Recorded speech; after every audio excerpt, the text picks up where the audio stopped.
Hello, everyone. I'm Sign1News anchor Jethro Woodall. Here's a quick look at the top trending stories making headlines today. If you post an interesting comment during this update, we may add it at the bottom of the screen. Now let's take a look at what's happening in the news today. We have an update on the story we first told you about last week. 33-year-old Jamal Sears, a deaf father of two, was found shot to death in his car last week in New Orleans.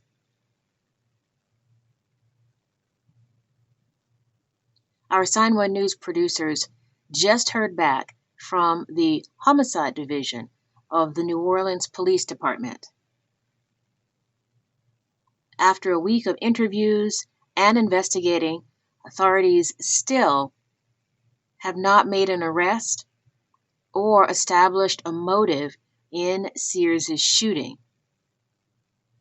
But they promise to update us again when an arrest is made.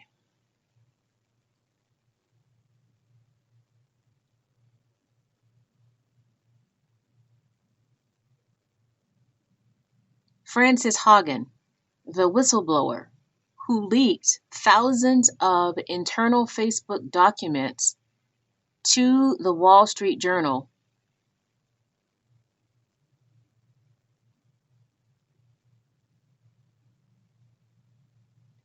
revealed herself Sunday on CBS's 60 Minutes.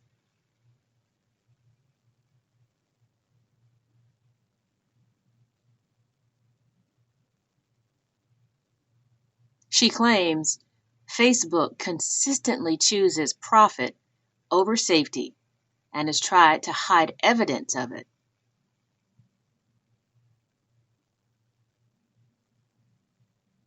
She said the company's algorithms pick out content to optimize engagement, to cause a reaction. So most of the content is hateful, divisive, and polarizing. And she said the version of Facebook that exists today is tearing societies apart and causing ethnic violence across the world.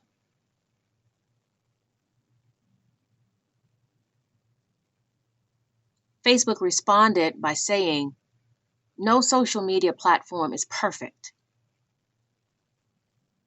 but it does have tens of thousands of staffers working to stamp out hate speech and misinformation."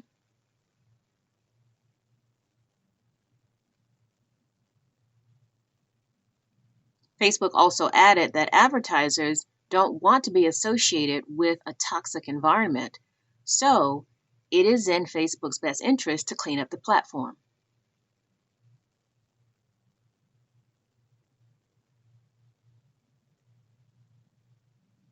President Joe Biden will be headed to Michigan Tuesday to rally support for a pair of multi-trillion-dollar bills that represent the heart of his legislative agenda.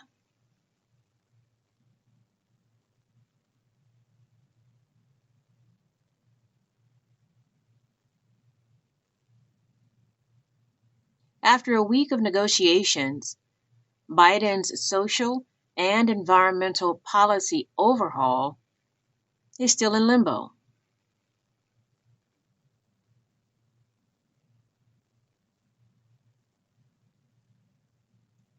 And the vote on the bipartisan infrastructure deal, which was delayed twice last week, has now been pushed back to the end of the month.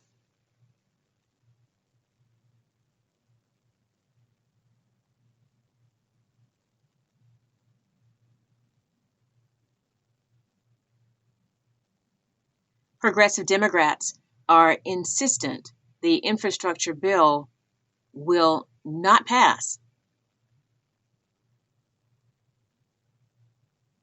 unless they get the even larger spending bill across the finish line, too.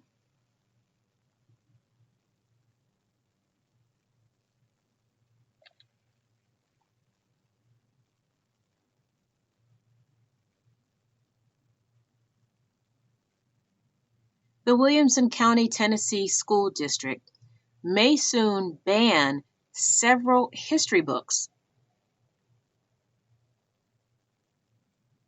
This after some parents within the Moms for Liberty group filed a complaint with the Tennessee Department of Education this summer.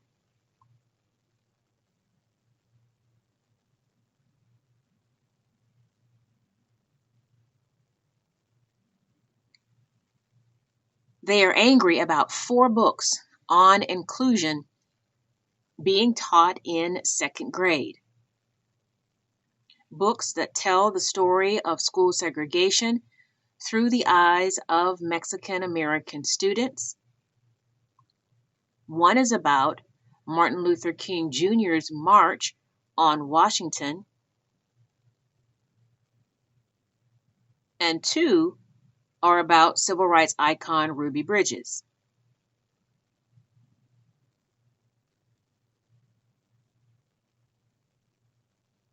The Moms for Liberty complaint says students are being taught lessons that are anti-American, anti-white, and anti-Mexican.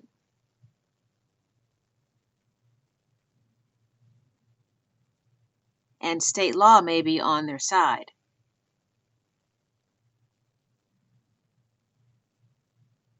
And that's because in May, the governor signed House Bill 580, which bans lesson plans that makes students feel, quote, discomfort, guilt, or anguish because of their race.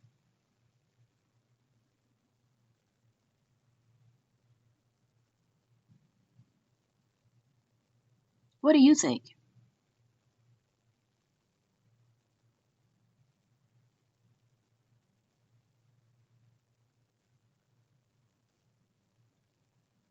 The major cleanup effort is underway.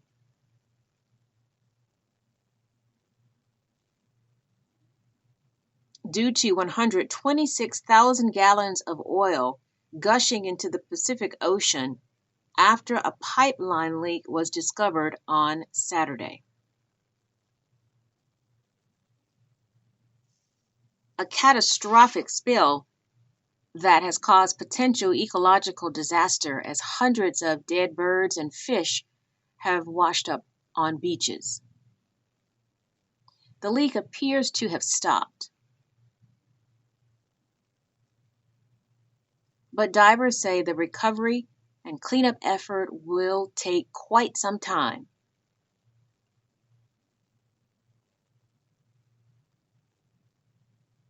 They have to continue to inspect a stretch of pipeline, hoping to find the exact source of the spill, and then determine the owner of the busted pipeline.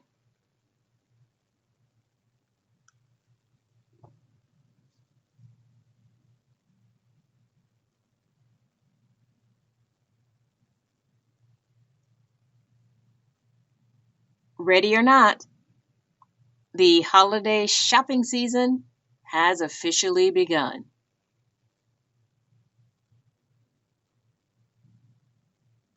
Traditionally, Black Friday falls on the Friday after Thanksgiving.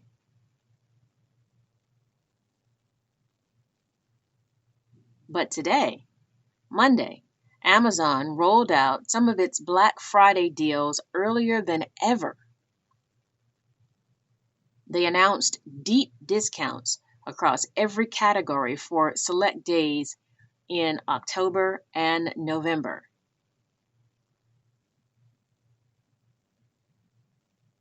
And also adding new deals for customers throughout the next 2 months. Wow, that is so early.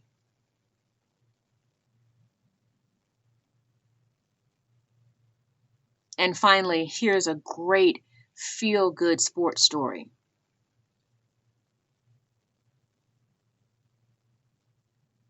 Green Bay Packers running back Aaron Jones now has a jersey like no one else in the league.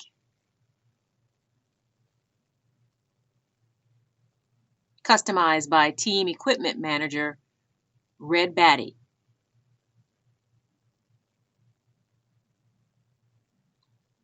The jersey now has a tiny pocket under the left shoulder of the uniform designed to hold a pendant that contains Jones's father's ashes.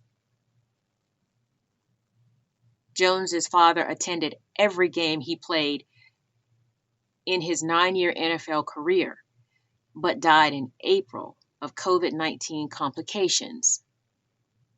So Jones wore his ashes on a pendant on a chain. But when he lost the pendant during a game, the team manager found it, and Batty designed the special pocket on Jones's jersey so the pendant remained securely in place close to Jones's heart.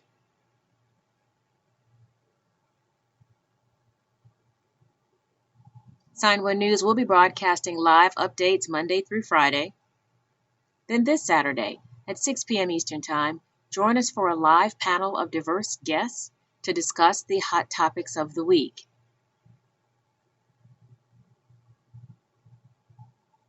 Again, be sure to post your thoughts and comments at any time during any of the live shows. We might even share your comment. A big thank you to our Sign1News app supporters. You help make this broadcast happen. You can download the Sign1News app by heading to the App Store or Google Play Store on your smartphone. And you can also watch on Apple TV, Apple Watch, Amazon, and Roku. Have a wonderful day.